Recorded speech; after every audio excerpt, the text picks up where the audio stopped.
Hello, my lovely ones out there. This is ARK representing Arcanine. Dear all, secretarial audit, compliance management, chapter number 10, internal audit and performance audit. Important cost chapter है, याद रखना. ये on an average 6 to 8 marks के लिए exam में आके पूछ जाता है. So बहुत ही ध्यान सीखने वाले हैं. कुछ नोट्स बनाए आपके लिए, कुछ आपको मॉड्यूल्स याद कराएंगे और साथ के साथ में इंपॉर्टेंट क्वेश्चंस भी बताऊंगा जो बहुत प्रोबेबल है एग्जाम के लिए. सो सेशन को ध्यान से देखिएगा और मेरे साथ में याद भी कर लीजिएगा और इसके बाद में जो टेस्ट सीरीज चल रही है वो मिस मत कीजिएगा. चलिए सीखते हैं इंटरनल ऑडिट, फटाफट सीखते हैं. मेरे को सर आता है, बहुत बढ़िया है बेटा. अच्छा है तो अच्छी बात है, नहीं आता है तो सीख लो. आ जाओ. इंटरनल ऑडिट की अगर बात करें, यू नो व्हाट, अब इंटरनल ऑडिटर वैसे रियलिटी है, समझना. इंटरनल ऑडिटर के बारे में यू नो बहुत ही कम लोग जानते हैं. जैसे आप जानते हैं क्योंकि आप पढ़ रहे हैं, ठीक है. नहीं तो जनरली हमने क्या सुना है भैया, स्टैट्यूटरी ऑडिटर, चार्टर्ड अकाउंटेंट बोला, सेक्रेटरियल ऑडिटर, ये भी बहुत लोग नहीं जानते secretarial auditor, alright. And cost accountant थोड़ा और कम जानते हैं. लेकिन इंटरनल ऑडिटर के बारे में भी लोग यही मान के चलते हैं कि वही जो स्टैट्यूटरी ऑडिटर है ना वही है. ऐसा नहीं, आप लोग जानते होंगे सेक्शन 138 के अंदर इसको रिकॉग्निशन मिला, लेकिन पहले ऐसा नहीं था. समझना, कुछ इंपॉर्टेंट मैं यहाँ पे पहले बातें ले रहा हूँ ताकि आपकी अंडरस्टैंडिंग अच्छी हो सके. और ये जो बातें मैं ले रहा हूँ भैया आपके काम आने वाली हैं जबरदस्त तरीके से. जैसे internal audit was limited to 3 aspects में लिमिट रहा. मतलब ये सिर्फ और सिर्फ 3 इंपॉर्टेंट एस्पेक्ट्स को देखता था. बोले क्या? अकाउंटिंग रिकॉर्ड्स मेंटेन प्रॉपर्ली, ये देख लिया. दूसरा, assets are safeguard, assets safe है जी. And policies and procedure are being complied. बस हो गया हमारा इंटरनल ऑडिट. ये एक्चुअली समझना ध्यान से, ये कॉन्सेप्ट क्या कह रहा है, इंटरनल ऑडिट का 3 ही कोर फंक्शन होता था. अकाउंटिंग रिकॉर्ड्स को प्रॉपर्ली मेंटेन हो रहा है नहीं हो रहा है ये वेरीफाई करना, प्लस एसेट्स सेफ है ये वेरीफाई करना. एसेट्स का मतलब समझ में आ रहा है, दोनों की बात कर रहा हूं, टेंजिबल इंटेंजिबल दोनों का. And policies and procedure properly follow की जा रही है. लेकिन ना आफ्टर लिबरलाइजेशन ऐसा नहीं रहा.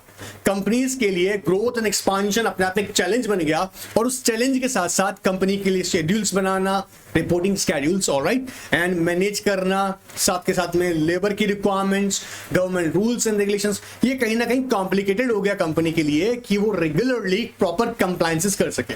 और सिर्फ कंप्लायंसेस क्या देखिएगा, सिर्फ ये कंप्लायंसेस नॉन फाइनेंशियल एस्पेक्ट्स की नहीं, दोनों ही एस्पेक्ट्स को कंसीडर करने लग गया. मतलब फाइनेंशियल एस्पेक्ट्स भी एंड नॉन फाइनेंशियल एस्पेक्ट्स भी. और कहीं ना कहीं मैनेजमेंट को लगा कि भाई हमें ना एक ऐसा ऑडिटिंग पर्सनल चाहिए जो रूटीन बेसिस पर हमारे इन कामों को देख सके प्रॉपर्ली, जो हमारे डिफरेंट ऑपरेशंस हैं उनकी रिपोर्टिंग रिक्वायरमेंट्स या रेगुलेटरी रिक्वायरमेंट्स या स्टैट्यूटरी रिक्वायरमेंट्स स्पेसिफिकली अगर बताई गई हैं तो उन्हें फॉलो कर सके. सो क्या देखिएगा, पहले जैसे मैंने कहा कि 3 पे ही ज्यादा फोकस था. किस पे? अकाउंटिंग एस्पेक्ट्स पे. अकाउंटिंग रिकॉर्ड्स प्रॉपर्ली मेंटेन हो रहे हैं, बोला एसेट सेफगार्ड है, पॉलिसी प्रोसीजर प्रॉपर्ली फॉलो हो रहा है. लेकिन आफ्टर लिबरलाइजेशन ग्रोथ एंड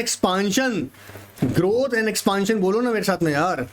अरे लिखना है भाई एग्जाम में, समझना. ये टॉपिक जो है ना तुम्हारा, इसका मैंने पोस्टमार्टम किया हुआ है, तो इसलिए तुमको 2 बातें समझ में भी आएगा और याद होने में इजी रहेगा. सो कहते हैं आफ्टर लिबरलाइजेशन मतलब post liberalization growth and expansion become challenge for management. क्या हो गया? Becomes a challenge for management and to maintain the control. Become a challenge for organization के लिए क्या बन गया? To maintain control and operational efficiency.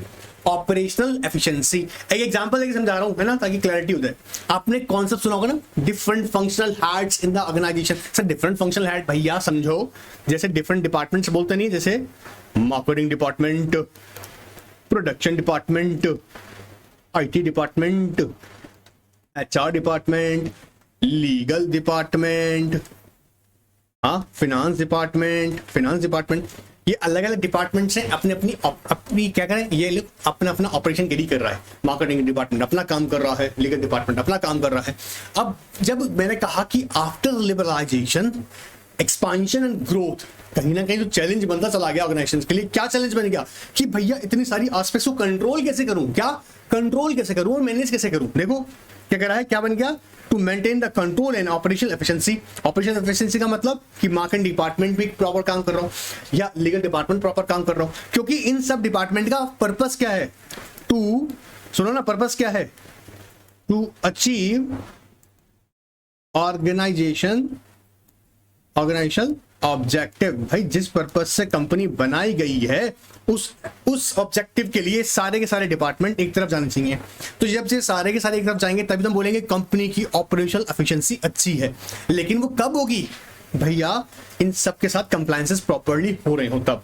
अब कंप्लायंसेस का मतलब मेरे यहाँ पे हर बार ये नहीं है कि सिर्फ लॉस की तरफ देखो, ऐसा नहीं है। जैसे मैंने कहा 3 कोर एस्पेक्ट्स तो हैं ही, अकाउंटिंग की रिकॉर्ड्स की बात करें, एसेट सेफगार्ड की बात करें, पॉलिसी एंड प्रोसेस की बात करें, ऑफ कोर्स इसके अलावा उसका फंक्शन और ब्रॉड किया गया। सो becomes a challenge for organization to maintain the control and operational efficiency, increase organization responsibility। और उससे क्या हुआ, responsibility क्या बढ़ गई, शेड्यूलिंग करना, मैनेजिंग करना। अब शेड्यूलिंग और मैनेजिंग कैसे, विद लिमिटेड मटेरियल है आपके पास, लिमिटेड लेबरर्स हैं, एंड साथ ही साथ क्या करना है, compile with government regulations, compile with government regulations. बोला सर ये सब करना पड़ेगा, तभी तो कह रहे हैं मैनेजमेंट को क्या लगा, and it was difficult for management to observe all operating areas. अब सारे ऑपरेटिंग एरियाज का मतलब डिफरेंट ऑपरेटिंग एरियाज, जैसे मैंने अब एग्जांपल लिया, marketing department, legal department, HR department, finance department, IT department, इन सब की तरफ निगरानी रखना बड़ा मुश्किल हो गया। बोला कोई ऑडिटिंग पर्सनल दे दो भाई, ताकि वो टाइमली रिव्यू करता रहे क्वार्टर बेसिस पर। कोई स्पेसिफिक टाइम स्टैट्यूटरी रिक्वायरमेंट्स में नहीं लिखा हुआ है, मतलब स्टैट्यूटरी मतलब लॉ में ऐसा नहीं लिखा है कि इंटरनल ऑडिट ऐसे ऐसे ही चलेगा, राइट। लेकिन हाँ, it's a good governance practice, quarter basis पे कंपनी जो इंटरनल ऑडिटर वो रिव्यू करता रहेगा। सो मैनेजमेंट की जो परेशानी थी उसने एहसास कराया, here comes the necessity for companies to appoint auditing personnel. क्या, auditing personnel, that is known as internal auditor, internal auditor. अब ध्यान सुनना, ये पैराग्राफ जो आपको मैंने यहाँ पे एकदम ब्रेक किया हुआ है, इसका स्क्रीनशॉट लेना चाहें तो ले लीजिएगा, आपके लिए इजी रहेगा, क्योंकि ये इस पैराग्राफ की पोस्टमार्टम है, इस पैराग्राफ की आपके इंट्रोडक्शन की। So first simply take the screenshot of it, I hope you have taken it. फिर एक बार इसका लीजिएगा एंड देन इसका ले लीजिएगा स्क्रीनशॉट। ले लिया, उम्मीद कर रहा हूं ले लिया होगा, क्योंकि आपके पास स्क्रीनशॉट्स रहेंगे ना, आप क्विकली ग्रैब कर पाएंगे। तो बेसिक नेसेसिटी समझ में आया ना, कैसे चेंजेस आया। फिर हमने देखा कि इंटरनल ऑडिटर का अपॉइंटमेंट नेसेसरी हो गया, ठीक है। अब देखो एक और इंपॉर्टेंट चीज सको, the operations of the company which have huge and sophisticated business structure have decentralization of their business activities among the various functional heads। functional heads समझ में आ रहा है, अलग अलग प्रोडक्शन डिपार्टमेंट हो गया जी, आईटी डिपार्टमेंट है, फाइनेंस डिपार्टमेंट है, और depends on the size of the organization. कोई ऑर्गेनाइजेशन बड़ा होता है ना, तो आप जनरली देखेंगे उसमें लीगल डिपार्टमेंट और सेक्रेटरी डिपार्टमेंट डिफरेंट होते हैं, अलग अलग होते हैं। बहुत बड़ी ऑर्गेनाइजेशन नहीं है तो वहाँ छोटा हो सकता है, छोटा का मतलब कम हो सकता है। कुछ ऑर्गेनाइजेशन में मैंने अपनी नॉलेज में देखा है, अपनी एक्सपीरियंस में देखा है कि अकाउंटिंग डिपार्टमेंट, फाइनेंस डिपार्टमेंट एक ही है। बड़ी ऑर्गेनाइजेशन है, दोनों को सेपरेट कर देगा। बात पकड़ में आ रहा है, क्लियर एकदम। तो यहाँ पर प्रॉब्लम क्या है, कह रहा है जी operations of the companies which have huge and sophisticated business structures and have decentralization. Decentralization का मतलब क्या है कि हर एक डिपार्टमेंट के अकॉर्डिंग उसके फंक्शनल हेड को पावर दे दिए। जैसे मैंने कहा परचेज डिपार्टमेंट के हेड को दे दिया परचेजिंग पावर, ऐसे ही मान लीजिएगा अकाउंट डिपार्टमेंट को हमने पावर दे दिया कि भाई स्टेशनरी खरीदनी है, मान लीजिएगा, तो स्टेशनरी खरीदने का पावर अकाउंटिंग हेड को दे दिया। तो देखिएगा भाई बात पकड़ में आ रहा है। ऐसे हमने एचआर डिपार्टमेंट में ये फंक्शनल हेड को ये पावर दे दी कि तुम अपॉइंटमेंट करोगे, जो भी उसमें सैलरी तुम डिसाइड करोगे। कुछ स्टैट्यूटरी जो अपॉइंटमेंट्स होते हैं बेसिकली जैसे कमिश्नर सेक्रेटरी का, इंटरनल ऑडिटर का, उनको हटाकर, बट इनकी रिम्यूनरेशन जो होगी, मतलब इनके अलावा अगर हम कहेंगे बिलो द KMPs जो भी होंगे उनकी अपॉइंटमेंट तुम करोगे, उनकी सैलरी भी तुम फिक्स करोगे। तो ये क्या हुआ, हमने डिसेंट्रलाइज कर दिया, मतलब एक तरीके का पावर दे दिया उनको, एक तरह से हम ये कह सकते हैं autonomy. Now, and division and wherein the top management is remotely concerned with the day-to-day activities of the concern. Nowadays, a role of the internal auditing has a great significance in the performance of the company. बात पकड़ में आ रहा है। जैसे जैसे company का size बढ़ेगा, ऑर्गेनाइजेशन का साइज बढ़ेगा, बिजनेस एक्टिविटीज बढ़ेंगी, तो वहां पर क्या होगा, डिसेंट्रलाइजेशन होगा। डिसेंट्रलाइज का मतलब जैसे नंबर ऑफ डिपार्टमेंट्स बढ़ेंगे, जिसे हम यहाँ पे वर्ड यूज कर रहे हैं, टेक्निकल वर्ड यूज किया, फंक्शनल हेड्स, याद रहेगा, फंक्शनल हेड्स, ठीक है सर। फिर आता है आगे का, बात सुनो। With the changes in the economic conditions, now the scope of internal audit is not limited to the financial. Confined मतलब limited, all right? Not limited to financial transaction. It's extended to up to the minutes activities of the company, which may or may not the cost center, but have an impact on the efficiency of the company. Sir, cost center मतलब भाई देखो समझना, इसका आगे letter में बताऊंगा कि कोई ना कहीं ये कोशिश होती है कि कॉस्ट रिडक्शन हो सके, बट इंटरनल ऑडिट के अंदर ये स्पेसिफिकली टारगेट नहीं होता कि कॉस्ट रिडक्शन हो। समझ रहे हैं ना? जैसे अभी आगे समझाएंगे।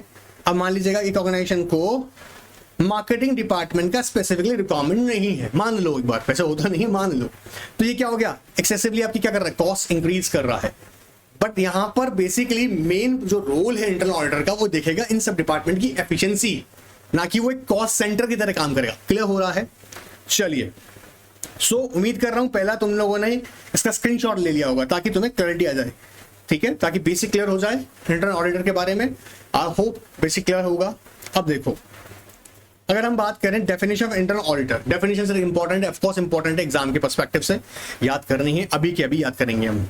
देखो कहता है जी, अगर हम देखें internal auditing is an independent objective assurance and consulting activity. तीन बातें बोला, क्या क्या, मेरे साथ बोलो, मेरे बच्चा लोग बोलो मेरे साथ में। Independent objective assurance and consulting activity क्या क्या है? इंटरनल ऑडिटिंग क्या कर रहा है? इंडिपेंडेंट, वापस बोलो, independent objective assurance and consulting activity.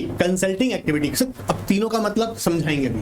पहले एक बार याद करो, फिर समझाते हैं। देखो समझो क्या कह रहा है, independent objective assurance and consulting activity.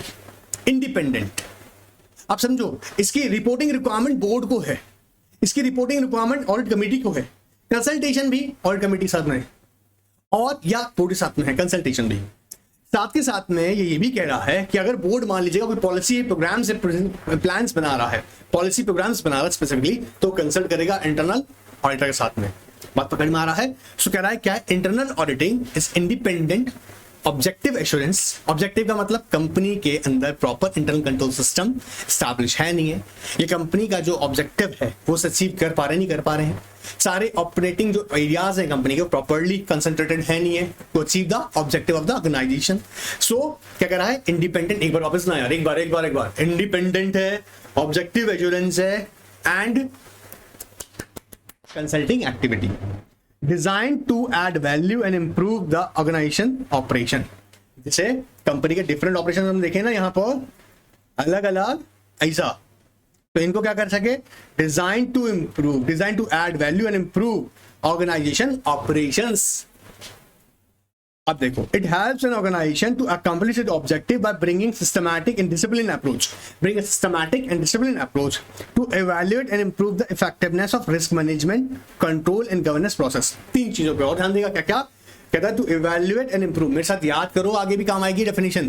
क्या कह रहा है, to evaluate and improve. To evaluate करना है ना, कंपनी में प्रॉपर रिस्क मैनेजमेंट सिस्टम है नहीं है। जैसे एग्जांपल समझ लो, अब आपने देखा कि भैया परचेज डिपार्टमेंट के अंदर या अकाउंट्स डिपार्टमेंट के अंदर एक्सेसिव पावर दे रखी है, और वो एक्सेसिव पावर का कहीं ना कहीं मिसयूज हो रहा है, या पता लगता है जो आदमी रिपोर्टिंग कर रहा है उसका वर्क जो है, जो पर्सन, मान लीजिए कोई पर्टिकुलर डिपार्टमेंट है, जैसे मैंने एग्जांपल यहाँ पे है ना, अकाउंट्स डिपार्टमेंट। अब अकाउंट्स डिपार्टमेंट का वर्क कोई प्रॉपर्ली रिव्यू ही नहीं कर रहा है, तो भैया ये तो गड़बड़ हो सकता है, यहाँ पे फ्रॉड भी हो सकता है, तो रिस्क आया ना अपने आप। बात पकड़ में आ रहा है?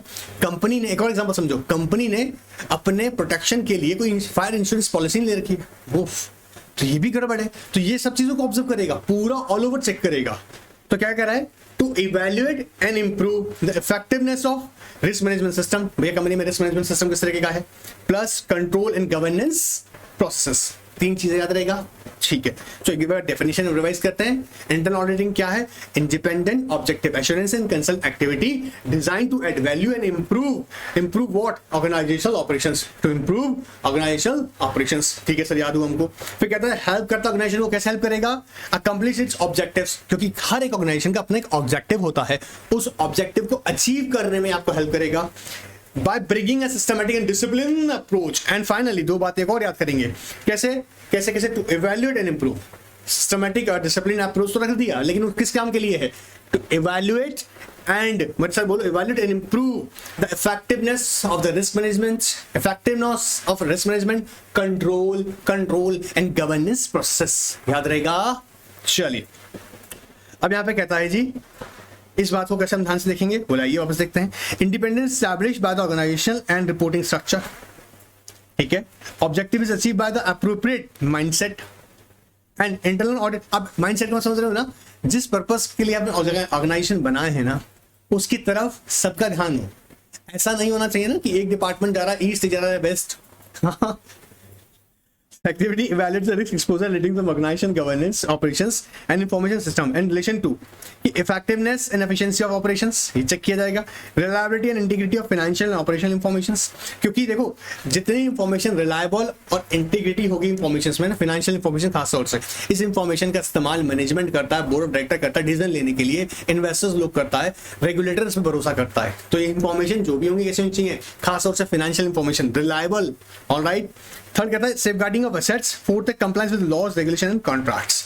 अब कोई कह दे कि इंटरनल ऑडिटर का काम छोटा सा है, बकवास है। बहुत बड़ी रिस्पॉन्सिबिलिटी है इंटरनल ऑडिटर के ऊपर। क्या कह रहे हैं, बड़ी रिस्पॉन्सिबिलिटी है। सर बड़ी रिस्पॉन्सिबिलिटी के लिए क्या हमें सीएस बनना जरूरी है? Of course not. लेकिन सुनो, ऐसे भी नहीं बनना है, मतलब सीएस में छोड़ मत देना भाई, अच्छी प्रायोरिटी मिल जाती है। अगर तुम सीएस हो गए तो इंटरनल ऑडिटर अपॉइंटमेंट तुम्हारे लिए ईजी हो जाएगा। आओ फटाफट सीखते हैं पहले। क्या कह रहे हैं, 3-4 बातें हम ध्यान रखेंगे। कहता है इसी क्या ध्यान रखेगा ये, effectiveness and efficiency of operation, effectiveness and efficiency of the operations, reliability and integrity of financial and other informations, plus safeguarding of assets, and last one is compliance with the rules, regulations and contracts.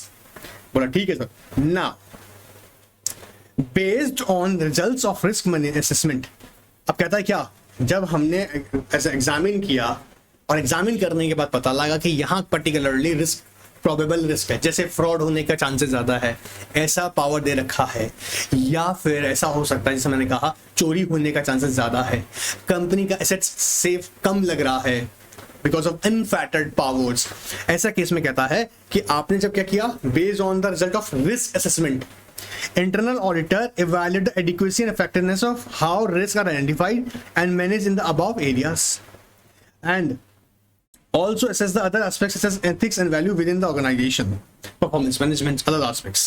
Now an effective internal audit activity is valuable resource for management. किस किस के लिए है valuable? Management, board and audit committee due to its understanding of the organization and its culture, operation and risk profile, ताकि management, board, audit committee ध्यान से क्या देख सके, उसकी बेटर अंडरस्टैंडिंग के लिए कंपनी का कल्चर किस तरह का है, कंपनी की ऑपरेशनल एक्टिविटी सही चल रही, कंपनी किस रिस्क प्रोफाइल में है, पकड़ मारा है, कंपनी का रिस्क प्रोफाइल ऑब्जर्व कर सके। सो कैसे वैल्यूएबल है सर, मैनेजमेंट के लिए है, बोर्ड के लिए है, ऑडिट कमेटी के लिए, ताकि ये लोग बेटर तरह से समझ सके कंपनी का कल्चर, कंपनी का रिस्क प्रोफाइल एंड कंपनी का ऑपरेशंस। याद रहेगा ना। The objectivity, skills and knowledge of competent internal auditor can significantly add value to an organization internal control, its management and governance processes. Similarly, an effective internal audit if activity can provide assurance to the other stakeholders such as regulator, employees, provider of finance and shareholders. याद रहेगा। अब देखो यहाँ पर एक सच्चाई बोली गई है, तुम अपने मन से रीड करना पॉज करके, ऐसे ये सच्चाई है ना। सीएस के प्रोफेशन में अब तो काफी बदलाव आ गया, अवेयरनेस आ गई, नहीं तो इंटरनल ऑडिटर को लेकर कितना अवेयरनेस है, बहुत कम अवेयरनेस है, ये रियलिटी है। सो आई होप पहला ये बात क्लियर हुआ होगा आपको, क्लियर। अब देखते हैं, देखो अब ये कुछ आगे रिक्वायरमेंट जो कि खूब रट्टा मार मार के बच्चों ने पहले खूब पढ़ रखी है। कंपनीज एक्ट में इसकी रिक्वायरमेंट हम लोग जानते हैं, जैसे सेक्शन 138 रिस्पॉन्सिबल है। कौन सा? सेक्शन 138 ऑफ कंपनीज एक्ट कहता है कि भैया कुछ कंपनीज है जिनके लिए मैंडेटरी कर दिया गया है इंटरनल ऑडिटर का अपॉइंटमेंट। वो कौन सी, तुमने अच्छे से पढ़ा होगा मुझे उम्मीद है, ठीक है। जैसे एवरी लिस्टेड कंपनी, फिर 4 क्राइटेरिया देखेंगे। पेड अप शेयर कैपिटल, पहले बोल रहे हैं every public company. Every public company का मतलब जिसका paid up share capital check करेंगे, टर्नओवर चेक करेंगे, मेरे साथ बोलो, आउटस्टैंडिंग लोन या बोरिंग चेक करेंगे और आउटस्टैंडिंग डिपॉजिट चेक करेंगे। जब हम बोलेंगे कंपनी का, बोलो मेरे साथ में, paid up share capital, paid up share capital, paid up equity नहीं है, याद रखना, paid up share capital 50 crore more. फिर हम बोलेंगे टर्नओवर, उसका देख करेंगे टर्नओवर कितना बोल रहा है, 200 करोड़। देखो यहाँ पे चाहो ना नोट कर लेना अलग से, तुम्हारा मॉड्यूल अगर खुला हो तो वहां नोट कर लेना बड़ा बड़ा, 250 CR, 200 CR आउटस्टैंडिंग लोन और बोरिंग्स। अच्छा कहां से कह रहा है, बैंक से या पीएफआई से, ठीक है। कितना है, 100 CR। एंड अगर हम बोलेंगे डिपॉजिट्स आउटस्टैंडिंग 25 CR। और प्राइवेट कंपनी है तो प्राइवेट कंपनी में 2 ही क्राइटेरिया पे ध्यान रखना, एक तो टर्नओवर और दूसरा आउटस्टैंडिंग लोन्स और बोरिंग्स फ्रॉम बैंक्स और पीएफआई। याद रहेगा, ये बहुत बार पढ़ा हुआ है भाई, गवर्नेंस की क्लास में किया हुआ है, कोई कह मत देना कि सर क्या किया समझ में नहीं आया, ठीक है ना। अब एक बात समझो, इंटरनल ऑडिटर की अपॉइंटमेंट कहाँ होती है, एट बोर्ड मीटिंग। ये मैंडेटरी आप जानते होंगे। इसके बाद में with in 30 days MGT 14 for this purpose, MGT 14 file करना पड़ता है के साथ में, ROC के साथ में। हाँ, एक बात याद रखना, अगर प्राइवेट कंपनी अगर इंटरनल ऑडिटर का अपॉइंटमेंट कर रही है तो MGT 14 फाइल करने का नेसेसिटी नहीं है, ये एग्जामिनेशन मिला हुआ है उसको, ठीक है। और बात सुन लो दो चार, ताकि मैं तुम्हें सीधा बता दूं, खूब बार बता रखा है, इंटरनल ऑडिटर के लिए जरूरी नहीं कि वो कंपनी का एम्प्लॉय हो। मेरी बातें ध्यान रखना, कानों में पहुंचाते रहो, याद करते रहो, एग्जाम में आएगा, ध्यान रखना। Internal auditor is not necessary to be employ of an company. कोई फर्म भी हो सकती है, ठीक है, कोई अदर आउटसाइडर भी हो सकता है, इट इज नॉट नेसेसरी कि वो एम्प्लॉय होना जरूरी है कंपनी का, ठीक है। देखो ये सारा बात मैंने यहाँ बोला है अभी कि भैया जरूरी नहीं है कॉस्ट अकाउंटेंट ही हो, चार्टर्ड अकाउंटेंट ही हो, कंपनी सेक्रेटरी हो, ठीक है। MBA विद फाइनेंस है, MBA with other specialized area है जो कि रिलेवेंट होगा फॉर दिस पर्पस। जनरली मैंने ऑब्जर्व किया MBA विद फाइनेंस को ज्यादा प्रेफरेंस मिल जाती है, चार्टर्ड अकाउंटेंट भी बनते हैं, ऐसा नहीं है, ठीक है। अपॉइंटमेंट देखो यहाँ पे बताई दिया आप लोगों को। टर्म्स ऑफ रेफरेंस देखते हैं एक बार, भैया एग्जाम के लिए क्वेश्चन बन सकता है यहाँ से। टर्म्स ऑफ रेफरेंस देखो, कहता है overall scope of internal audit should be formalised in terms of reference. It is often referred to an audit manual and approved by the board, normally through the audit committee. These then should be communicated to the functional heads within the organization. Internal auditor terms refer to the just a minute. देखो, internal audit terms of reference or manual should provide clarity about it. Terms of reference मतलब terms of reference का मतलब कि भैया क्या क्या role रहेगा किसका, इंटरनल ऑडिटर का क्या हो रहा है, और इसके लिए basically board of director audit के साथ कंसल्ट करके वो डिसाइड करते हैं। अब जो टर्म ऑफ रेफरेंस उसमें हम लोग क्या क्या बात ध्यान रखेंगे, कहता है स्ट्रेटेजी एंड ऑब्जेक्टिव्स क्या है, role and responsibility with the organization क्या रहेगी, स्कोप ऑफ वर्क क्या है उनका, plus accountability to audit committee, मतलब जो भी आप वर्किंग कर रहे हैं उसकी जवाबदेही किसको रहेगी, आपकी ऑडिट कमेटी को।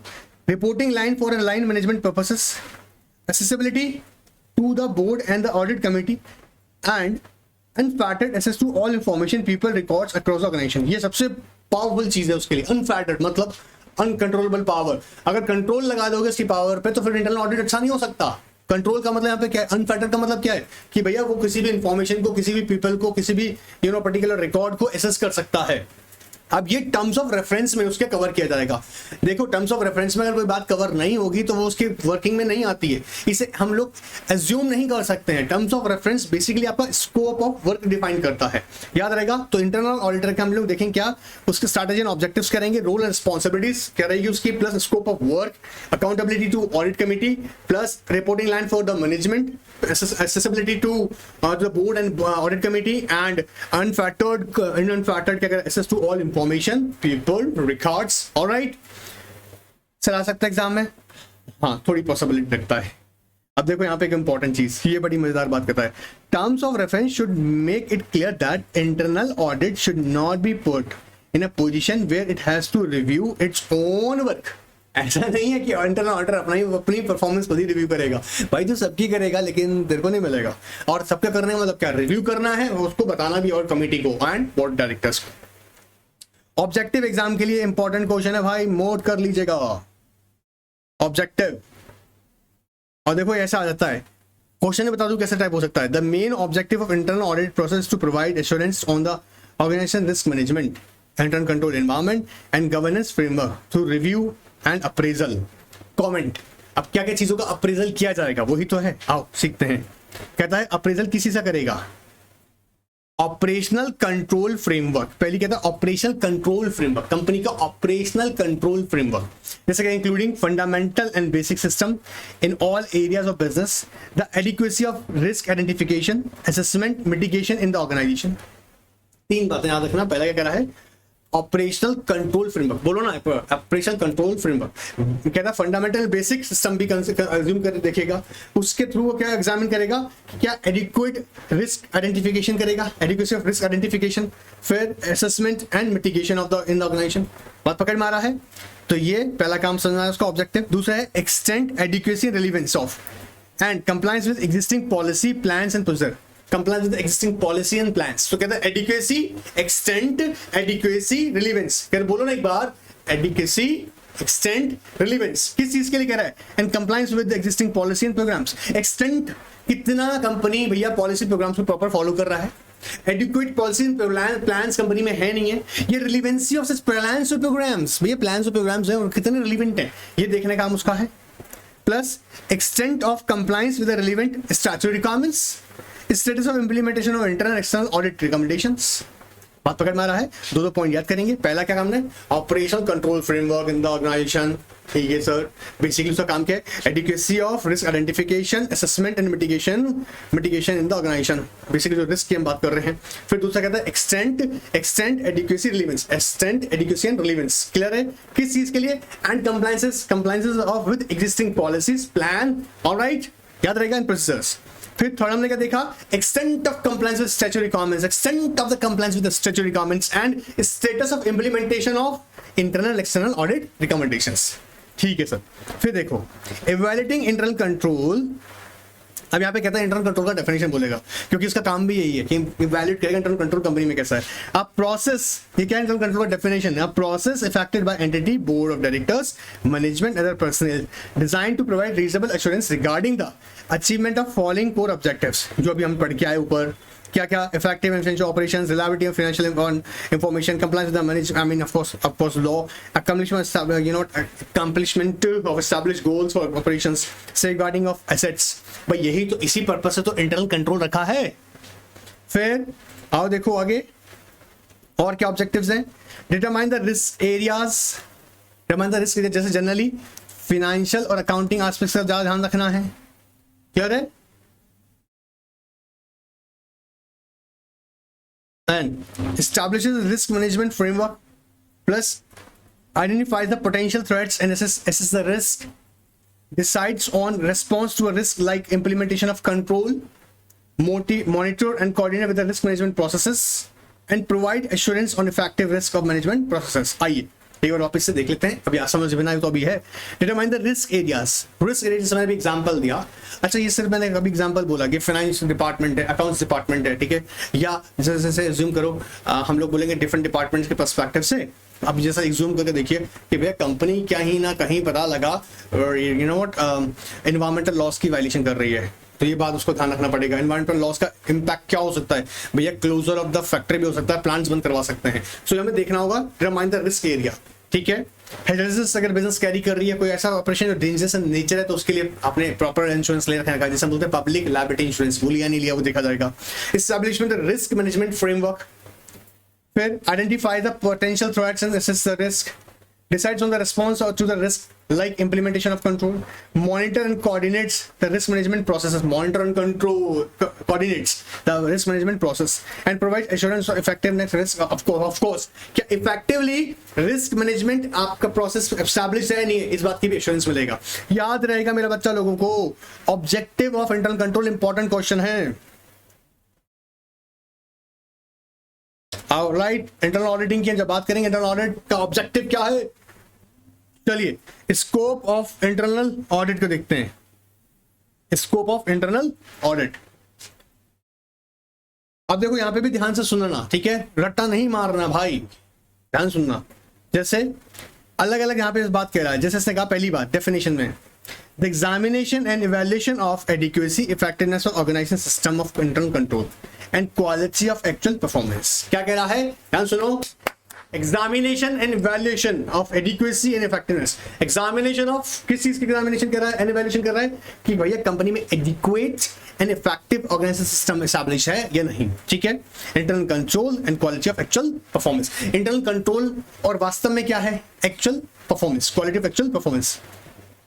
इसके लिए कहता है review of internal control system and procedure, review of internal control system and procedure, जिसके अंदर क्या करेंगे? Internal control system is in consonance with the organisation structure अब जैसे हम एग्जांपल लेके समझते हैं, देखो यहाँ पे जैसे इन्होंने एक बात बोला, कहता है in consonance internal control system in consonance with the organizational structure. जैसे एक जूम करके देखो एक बार के लिए, कंपनी के अंदर ऑर्गेनाइजेशन स्ट्रक्चर डिसेंट्रलाइज्ड है। अगर डिसेंट्रलाइज्ड है तो हर किसी की अपनी अपनी पावर होगी। वो power you know what necessary approvals की रिक्वायरमेंट नहीं होगी। वो you know what independent basis पर जजमेंट ले सकता है, डिसीजन ले सकता है। मतलब यहाँ पर वो पावर का मतलब मैं अनफेटर्ड पावर नहीं कह रहा हूँ। जैसे मैंने एग्जांपल दिया आपको कि हमने हर एक डिपार्टमेंट को उसका अपने डिपार्टमेंट के लिए, जी हाँ, जैसे मैंने कहा एक डिपार्टमेंट है, प्रोडक्शन डिपार्टमेंट अपना डिसीजन खुद ले सकता है, उसको डिफरेंट डिपार्टमेंट के साथ कंसल्ट नहीं करना पड़ेगा। ठीक है, ऐसे ही अगर देखा जाए कि इनको अगर कोई अप्रूवल चाहिए तो एमडी के अप्रूवल से करेंगे, डिपेंड्स ऑन ट्रांजैक्शन। तो यहाँ पे देखा जाएगा क्या कि जो इंटरनल कंट्रोल सिस्टम है इन कॉन्सोनेंस मतलब अकॉर्डिंग टू ऑर्गेनाइजेशन स्ट्रक्चर है। As far as possible control should be build in operating functions if they are cost effective. जैसे for example establishment of separate credit control department would be justified if objective of the reduce the credit risk and minimize the debt recovery period। अब यहां पर क्या साथ में साथ देखेगा कि अगर कंपनी के ऑर्गेनाइजेशन स्ट्रक्चर के अंदर कोई स्पेसिफिकली कोई क्रेडिट डिपार्टमेंट आपको बनाना है, वो क्यों बनाने की जरूरत पड़ गई है, ताकि कंपनी की डेट रिकवरी टाइम पर हो सके। अब मान के चलेगा पहले अकाउंट डिपार्टमेंट अपना अकाउंट्स का भी काम कर रहा है और वो रिकवरी भी कर रहा है, तो इसके लिए क्या रिक्वायरमेंट्स है सेपरेट डिपार्टमेंट्स का, वो ऑब्जर्व करेगा। Each control should be reviewed and analyzed in terms of its costs and benefits। ये इंपॉर्टेंट बात है। अगर कोई भी आपने कोई डिपार्टमेंट जो कि अनप्रोडक्टिव एक्टिव है, अनप्रोडक्टिवली वर्क कर रहा है, जैसे मान लीजिएगा एग्जांपल समझेगा, कंपनी को अलग से सेपरेट कोई आईटी डिपार्टमेंट बनाने की जरूरत नहीं है, लेकिन बना रखा है, तो ये क्या हो रहा है, ये कॉस्ट इंक्रीज कर रहा है। बात पकड़ में आ रहा है, ये भी हम देखेंगे, देखो आगे समझाता हूं अभी। Reliability and integrity of financial and operating information. Reliability and integrity, अब देखो भाई जो भी इंफॉर्मेशन यहाँ पे खासतौर से फाइनेंशियल्स है, उसका इस्तेमाल जैसे मैंने कहा मैनेजमेंट करता है, बोर्ड करता है डिसीजन लेने के लिए, इन्वेस्टर्स लोग करता है, रेगुलेटर करता है। तो ये इस बात को इंश्योर करे कि जो इंफॉर्मेशन है वो रिलायबल है in terms of financial. Review the information system to evaluate the reliability and integrity of the financing and operating information given to the management and external agencies such as governmental bodies, trade organization, labor unions. Now he should review the, अच्छा मैं highlighted points को इसलिए पढ़ा रहा हूँ ताकि आपके लिए वो easy रहे ग्रैप करना। बीच बीच में बातों को जो रिपीट किया गया है और डिफरेंट वर्ड यूज करके वो नहीं अवॉइड कर रहा हूँ मैं। देखो, he should review the frequency and timelines of the report keeping in the view statutory timelines in the case of the reports to government agencies। अब इसका ध्यान क्या रखना है कि भैया जो इन्फॉर्मेशन टाइमली रिफाइल करने की सो गवर्नमेंट एजेंसीज को वो हो रही नहीं हो रही है, ध्यान रखिए इस बात का, क्योंकि वो ये नहीं करेगा फाइल, याद रखना, समझने मेरी बात को। इंटरनल ऑडिटर फाइल करने नहीं जा रहा है, इंटरनल ऑडिटर देख रहा है जो कंसर्न डिपार्टमेंट है, अज्यूम करो सेक्रेटरी डिपार्टमेंट में टाइमली रिपोर्ट फाइल कर रहा नहीं कर रहा है, या अकाउंट्स डिपार्टमेंट प्रॉपर इन्फॉर्मेशन दे रहा नहीं दे रहा है, या लेबर्स की डिटेल एचआर डिपार्टमेंट मेंटेन कर रहा नहीं कर रहा है, ये यहां पर ये देखेगा। बात पकड़ में आ रहा है। Examine the information mention in the report meaningful to the users and usefulness of the report and record should be evaluated with reference to their cost.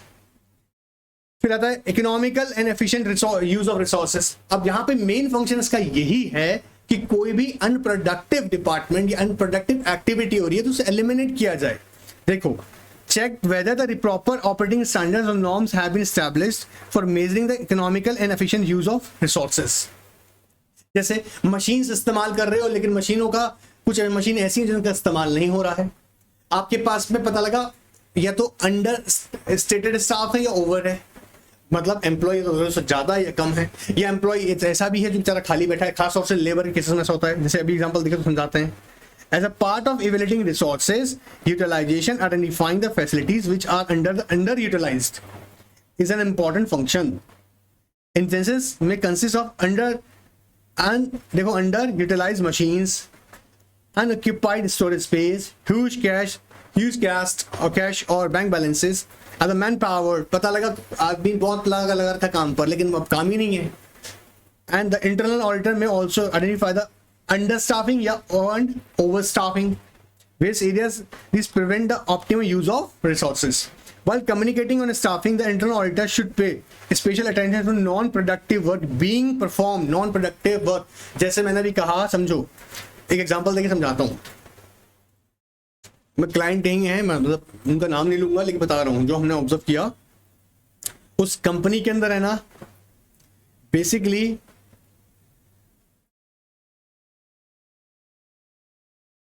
जो फाइनेंस डिपार्टमेंट है ठीक है, उसका अलग से कोई स्पेसिफिक जरूरत तो नहीं है, ठीक है, मतलब हम जो जैसा हमने उसका स्ट्रक्चर ऑब्जर्व किया, सेम उसकी मार्केटिंग डिपार्टमेंट के लिए भी अलग से कोई स्पेसिफिक रिक्वायरमेंट नहीं है, but they have appointed 8 employees in finance department and 12 in marketing department. जब ये ऑब्जर्व किया गया ना, तो कंपनी का जो साइज है, अब कंपनी के साइज के अकॉर्डिंग कंपनी को पहली बात तो कोई सेपरेट फाइनेंस और मार्केटिंग डिपार्टमेंट का बनाने का जरूरत नहीं है, लेकिन अगर आप ध्यान से देखेंगे तो इसको डिपार्टमेंट को मेंटेन करने का कॉस्ट बहुत ज्यादा है। अब ये काम किसका, इंटरनल ऑडिटर का, वो ऑब्जर्व करे कि कोई अनप्रोडक्टिव डिपार्टमेंट या अनप्रोडक्टिव एक्टिविटी तो नहीं हो रही है जिसका कोई हमारे ऑब्जेक्टिव, कंपनी ऑब्जेक्टिव से कोई लेना देना नहीं है, तो ये उसको ऑब्जर्व करेगा। फिर compliance with applicable, of course यार बहुत सिंपल सा बात है, तेरा काम है भाई रे, तू चेक कर नॉन फाइनेंशियल एस्पेक्ट्स को भी। Various functional segments of enterprises compile with the relevant policies and procedures. अब जैसे यहाँ पे समझो, हर एक डिपार्टमेंट, जैसे फाइनेंस डिपार्टमेंट है, मार्केटिंग डिपार्टमेंट है, प्रोडक्शन डिपार्टमेंट है, जैसे मैं एग्जांपल लिया था एचआर डिपार्टमेंट है। अब इन सबके अपने अपने भी देखो यहाँ पर रूल्स उनको रेगुलेशंस फॉलो करने पड़ेंगे। जैसे रिज्यूम करो, एचआर डिपार्टमेंट को भैया लेबर लॉज की तरफ ध्यान रखना पड़ेगा, अदर जो भी एप्लीकेबल खास तौर से एम्प्लॉय से रिलेटेड लॉज की बात होगी, तो ये टाइमली अपने आप को अपडेट रखें और उनकी कंप्लायंसेस करें। अब यूजुअली होता क्या है, मैनेजमेंट जो है कंपनी का, बोर्ड जो है और साथ में management basically policies plans ready करता है और फिर इनको कम्युनिकेट करता है सारे डिपार्टमेंट्स को। साथ ही साथ इन डिपार्टमेंट्स का काम होता है कि ये अपने अपने जो भी फंक्शंस परफॉर्म कर रहे हैं उनके अकॉर्डिंग जो भी एप्लीकेबल रूल्स रेगुलेशन पॉलिसीज हैं उसे फॉलो करें। अब ये काम ये कैसे कर रहे हैं नहीं कर रहे हैं, अच्छा काम को कौन चेक करेगा, internal auditor.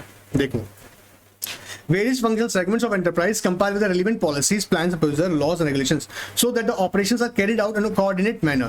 Internal auditor should examine whether the management has a system by which its policy, plans and procedures are communicated to all concerned का मतलब departments को कह रहे हैं, whether the management formulates a major accounting policies after due regard to their effect on the financial statements both present and future।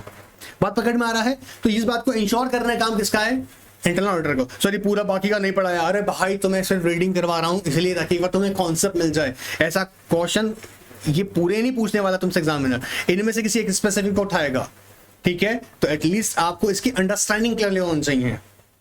इसे सिर्फ समझा रहे अच्छे से। Review of organisation structure, organisation structure अंदर याद रखना, जैसे मैंने पहले भी समझाया था कि डिसेंट्रलाइजेशन अगर है तो इसको ऑब्जर्व करेगा।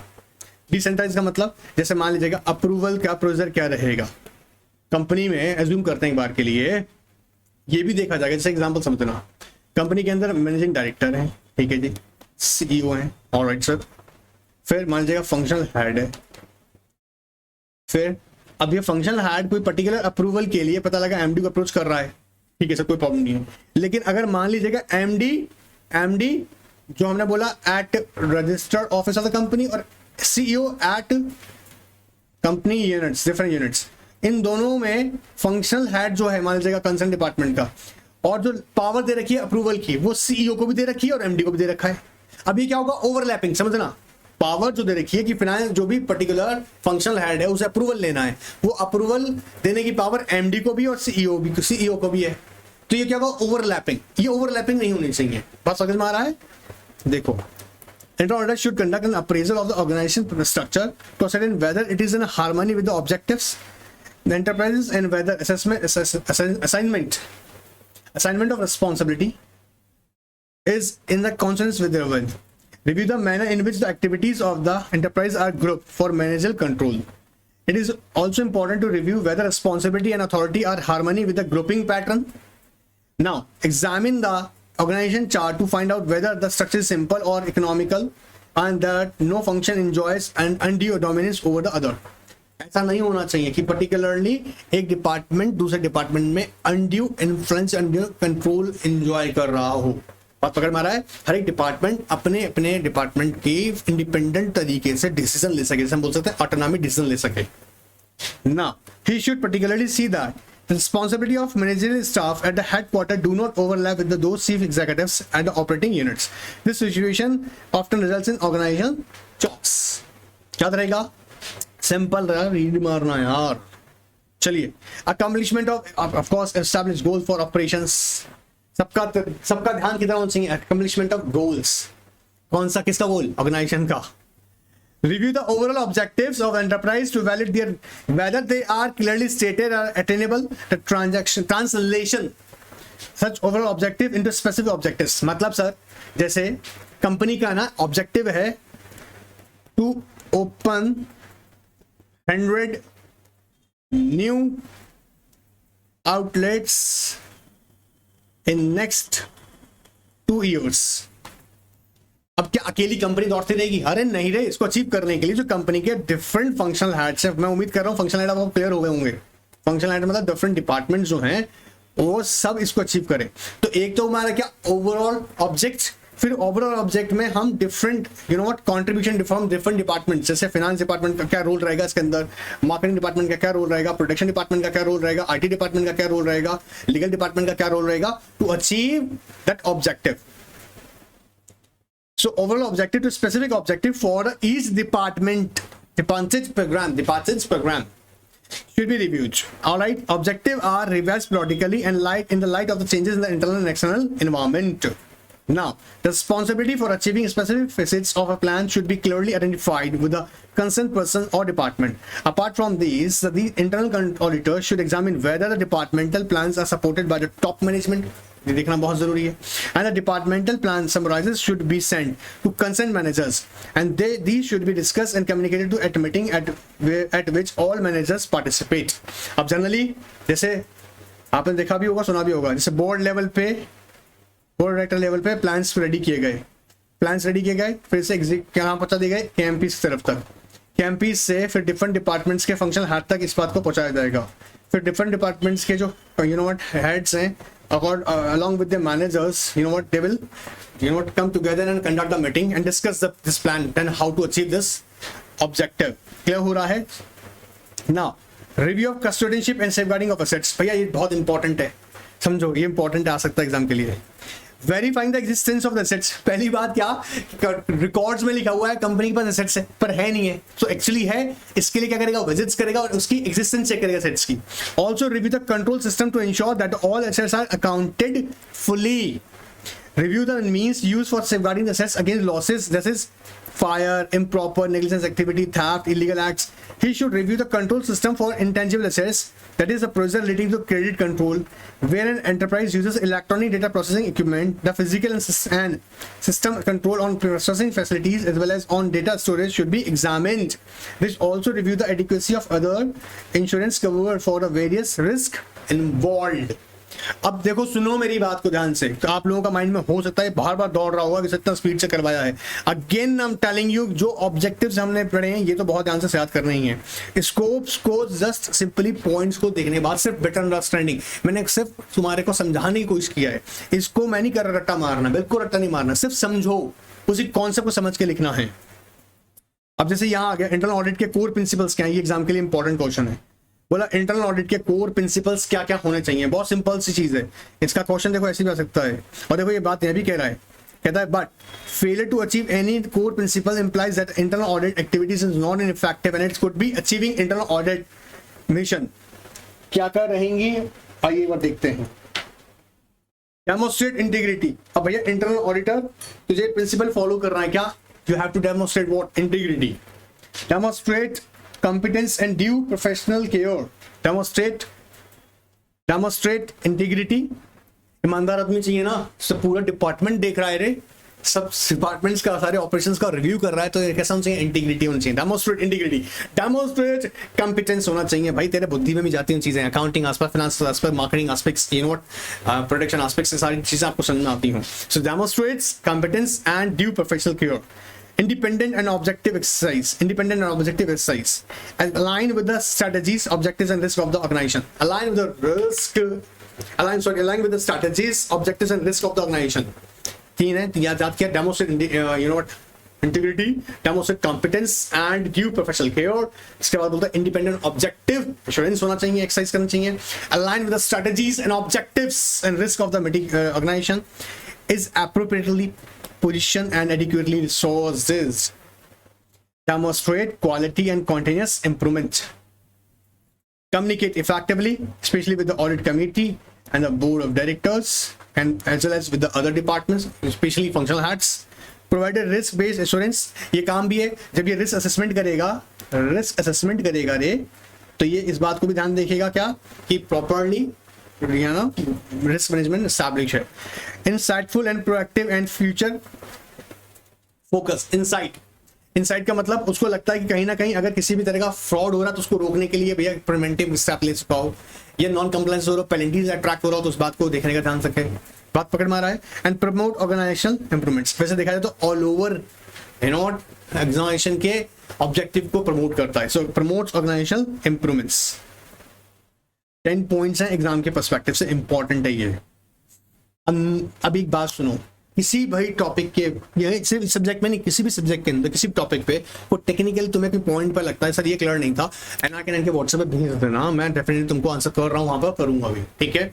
और टेस्ट कंटिन्यू चल रहा है बेटा, कोई सा टेस्ट मिस मत करो, बहुत इंपॉर्टेंट है। टेस्ट से राइटिंग प्रैक्टिस होगा और आपको पता लगेगा कि आप कितना सही लिख रहे हैं। ऑलराइट, तो टेस्ट मिस मत करो। Alright, good bye and take care.